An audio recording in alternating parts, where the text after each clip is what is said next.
Hi అండి, welcome back to Asreen kitchen. నేను మీ అస్రీన్. ఈరోజు కజ్జికాయల్ని ప్రిపేర్ చేసుకుందాము. ఎప్పుడు చేసిన కజ్జికాయలు కరకరలాడుతూ రావాలంటే నేను చెప్పిన విధంగా చేసుకున్నారంటే కజ్జికాయలు అనేవి పర్ఫెక్ట్గా ఎప్పుడు కరకరలాడుతూ వస్తాయండి. మా వీడియో ఫస్ట్ టైం చూస్తున్నట్టయితే ఛానల్ని సబ్స్క్రైబ్ చేసి లైక్ చేయండి.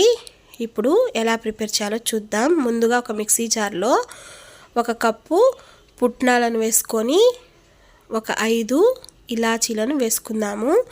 దీన్ని మెత్తగా మిక్సీ పట్టుకోవాలి. ఇలా మెత్తగా మిక్సీ పట్టుకున్న తర్వాత దీంట్లో 1/2 కప్పు వరకు బెల్లం తురుముని వేసుకుందాము. దీన్ని కూడా మిక్సీ పట్టుకుందాము. చక్కెరైనా వేసుకోవచ్చండి. నేను బెల్లాన్ని హెల్తీగా వేసుకుంటున్నాను.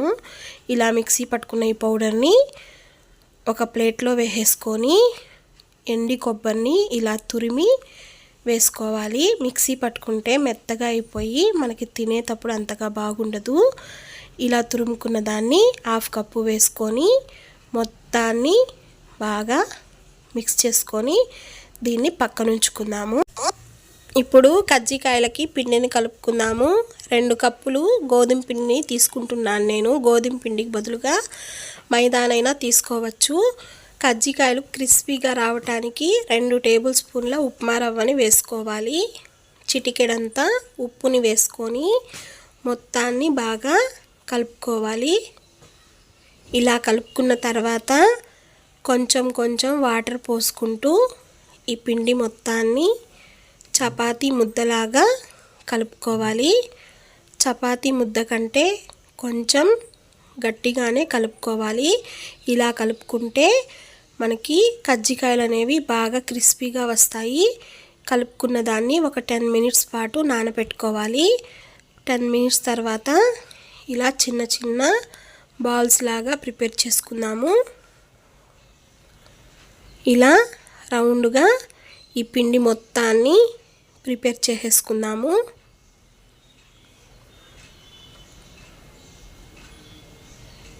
మొత్తం ప్రిపేర్ చేసుకున్న తర్వాత చపాతీ పీట తీసుకొని మనం ప్రిపేర్ చేసుకున్న బాల్స్ని చపాతీలని పొడిపిండి చల్లుకుంటూ మొత్తాన్ని చపాతీలాగా రోల్ చేసుకోవాలి. ఈ చపాతీ అనేది మరీ అంత పల్చగాను మరీ మందంగాను ఉండకూడదు. నేను మీకు చూపిస్తాను. ఈ మాత్రం ఉంటే సరిపోతుంది. మరీ పల్చగా చేస్తే బాగుండవు. ఇప్పుడు కజ్జికాయ మిషన్ తీసుకొని పొడిపిండి అప్లై చేసేసుకొని ఆ చపాతీని కజ్జికాయ మిషన్ మీద పెట్టి మనం స్టఫింగ్ని వేసుకోవాలి. నేను 2 టేబుల్ స్పూన్ల స్టఫింగ్ని వేస్తున్నాను.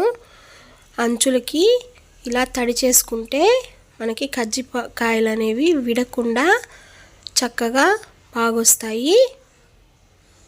ఇలా పెట్టేసి ప్రెస్ చేసేయాలి.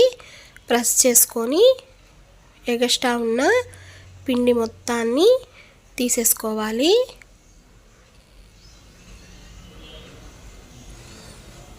ఈ పిండిని ఆ పిండిలో కలిపేసుకున్నాము. చూసారా, మంచి షేప్తో కజ్జికాయ అనేది రెడీ అయిపోయింది.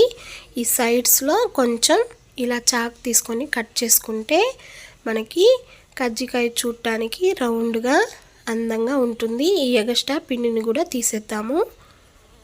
చూసారా, ఈజీగా మనకి కజ్జికాయ రెడీ అండి.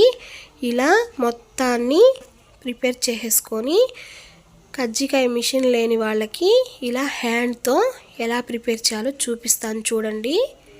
ఇలా ఒక చపాతీ మీద స్టఫింగ్ పెట్టేసి ఇలా కొసలన్నిటినీ ఇలా ప్రెస్ చేసుకుంటూ ఫోక్ తీసుకొని ఇలా ప్రెస్ చేస్తే మనకి మంచి డిజైన్ అనేది వచ్చేస్తుంది. కొంచెం గట్టిగానే ప్రెస్ చేయాలి, లేకుంటే విడిపోతాయి. చూసారా, ఇవి కొంచెం పెద్దగానే ఉంటాయి. వీటిని కూడా ఇలా ప్రిపేర్ చేసుకొని ఒక ప్లేట్లో పెట్టేసుకొని డీప్ ఫ్రై చేసేసుకుందాము. ఆయిల్ అనేది మరీ హీట్గా ఉండకూడదండి, మీడియంలో ఉండాలి. ఒకవైపు కాలాక రెండో వైపు కూడా మంచి కలర్ వచ్చేంత వరకు వీటిని వేయించుకోవాలి. ఈ మాత్రం కలర్ వస్తే సరిపోతుంది. మనం బయటకు తీసాక ఇంకొంచెం కలర్ వస్తాయి. ఇలా ఉన్నప్పుడు తీసేసి ఒక బౌల్లో వేసేసుకుందాము.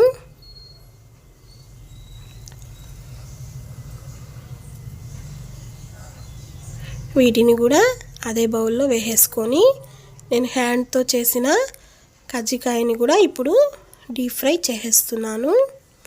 చూడండి, ఇలా హ్యాండ్తో చేసుకుంటే సైడ్స్ అనేవి భలే కరకరలాడుతూ చాలా బాగుంటాయి. మీకు చూపించాలని నేను మిషన్తో చేశాను, లేకుంటే నేను హ్యాండ్తోనే చేస్తానండి. వీటిని కూడా కాల్చేసుకున్నాం కదా, ఇప్పుడు మీకు చుంచి చూపిస్తాను. చూడండి, లోపల స్టఫింగ్ అనేది ఎంత బాగా ఉందో, పైనుంచి కూడా క్రిస్పీగా నాకు కజ్జికాయలు అనేది చాలా బాగా వచ్చాయి. ఎంతమందికి కజ్జికాయలు అంటే ఇష్టమో నాకు కామెంట్ చేయండి. ఎంతో టేస్ట్ అయినా కరకరలాడే కజ్జికాయలు రెడీ అండి. నచ్చితే లైక్ చేయండి, ఫ్రెండ్స్ అండ్ ఫ్యామిలీ మెంబర్స్కి షేర్ చేయండి. మరిన్ని వీడియోల కోసం మన ఛానల్ని సబ్స్క్రైబ్ చేయండి. Thanks for watching. బాయ్ అండి.